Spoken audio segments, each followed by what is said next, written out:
Assalamualaikum warahmatullahi wabarakatuh.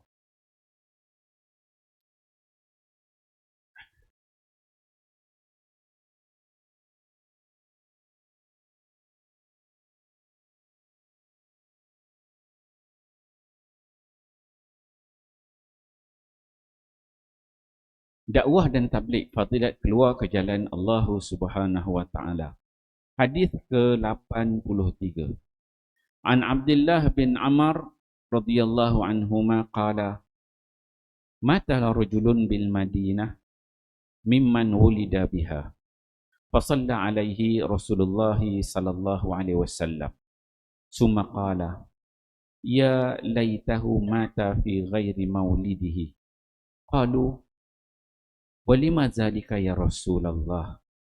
Qala inna ar-rajula idza mata bighairi maulidihi qisa lahu min maulidihi ila munqati'i atharihi fil jannah. Rawahu an-Nasa'i bab al-maut bighairi maulidihi. Sayyidina Abdullah bin Amr radhiyallahu anhu berkata seorang lelaki telah meninggal dunia di Madinah. Beliau ialah daripada kalangan orang-orang yang telah dilahirkan di Madinah. Lalu baginda sallallahu alaihi wasallam telah menyembahyangkan jenazahnya. Kemudian baginda bersabda, alangkah baiknya kalau dia meninggal bukan di tempat lahirnya. Para sahabat bertanya, kenapa ya Rasulullah?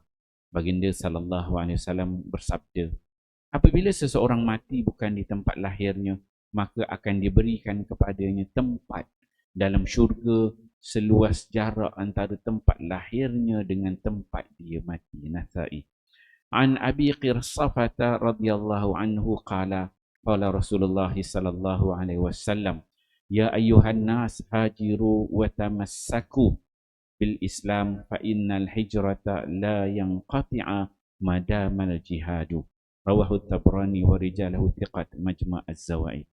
Sayyidina Abu Qirsafah radhiyallahu anhu berkata Rasulullah sallallahu alaihi wasallam bersabda, wahai manusia, berhijrahlah dan berpegang teguhlah dengan Islam. Ini adalah kerana selama jihad kekal, selama itulah hijrah keluar di jalan Allah akan berkekalan. Tabrani Majmu' Zawaid. Keterangan. Sebagaimana jihad akan berkekalan sehingga hari kiamat, demikianlah hijrah juga akan kekal. Hijrah itu termasuk meninggalkan tanah air dan lain-lain untuk bergerak, menyebarkan agama, mempelajari agama dan memelihara agama. Alhamdulillah tuan-tuan mulia, pagi ini kita membaca dua hadis Nabi sallallahu alaihi wasallam. Hadis di bawah tajuk dakwah dan tabligh fadilat keluar ke jalan Allah. Hadis ke-84 diriwayatkan oleh Abdullah bin Amr radhiyallahu anhuma, anak Amru al-As. Dalam hadis ini dia menyebutkan bahawa Nabi bersabda, kata Nabi, dia menceritakan, Abdullah menceritakan, mata rajulan bil Madinah, ada seorang lelaki mati dekat Madinah, yang mana dia tu dilahirkan di Madinah kemudian mati di Madinah. Kemudian Nabi SAW pun sembahyangkanlah jenazah dia. Cuma Nabi cakap, bila Nabi dia dah nampak sahabat ni daripada kecil sampai besar sampai mati duduk Madinah aja tak keluar-keluar. Nabi kata, ya laitahu mata fi ghairi mauli. Alangkah baiknya, kata Nabi, kalau dia ni mati di tempat bukan tempat dia lahir, maksudnya tempat lain. Kemudian para sahabat dia tanya, dia kata, boleh mazalika ya Rasul? Dia kata, kenapa begitu orang ya Rasulullah? Kenapa perlu seorang itu kalau dia lahir kat situ dia kena mati dekat tempat lain, tak boleh mati dekat situ? Sahabat dia tanya. Kemudian kata Nabi, inna rajula, sungguhnya seseorang lelaki itu apabila dia mati, dia meninggal bukan tempat dia lahir, maka qisa lahu min maulihi ila munqati' atharihi fil jannah. Maka Allah Subhanahu wa taala akan berikan dia keluasan dalam syurga nanti daripada jarak tempat dia lahir sehingga tempat dia meninggal. Kan? Kalau contohnya kita ni lahir dekat Jalan Khamis, kemudian meninggal kat Jalan Khamis juga, tak adalah, tak dapat kelebihan ini.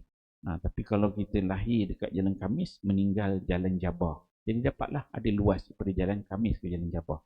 Tapi kalau kita ni orang Bangan Datuk, jauh sikit lah Bangan Datuk ke sini kan. Jauh sikit kan. Kalau tuan-tuan pada Kelantan, Terengganu, lagi jauh kan. Lahir kat sana, meninggal kat sini. Kalau dapat target meninggal kat Mekah pula, lagi jauh.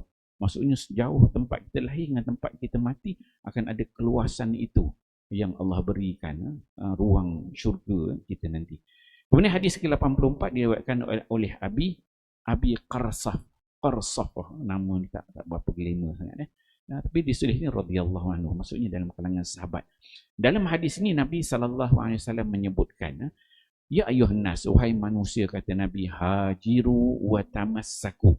Kata Nabi SAW, berhijrahlah. Nabi suruh kita ni berhijrah.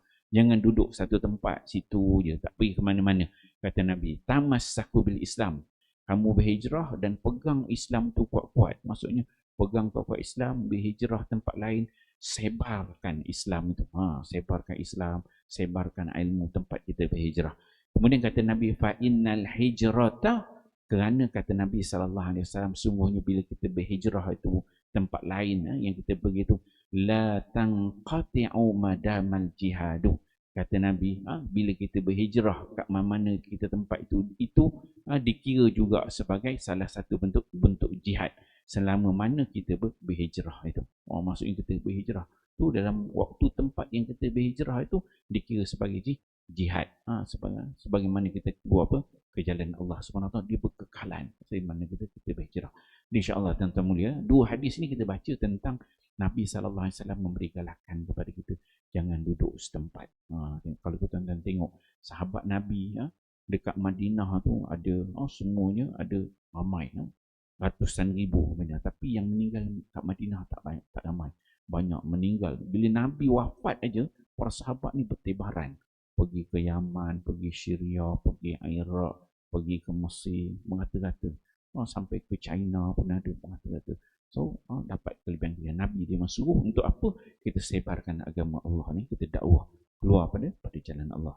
Tuan-tuan, insya-Allah kita fahami hadis ni, amal dan sampaikan. Wallahu a'lam. Subhanakallah wal ans.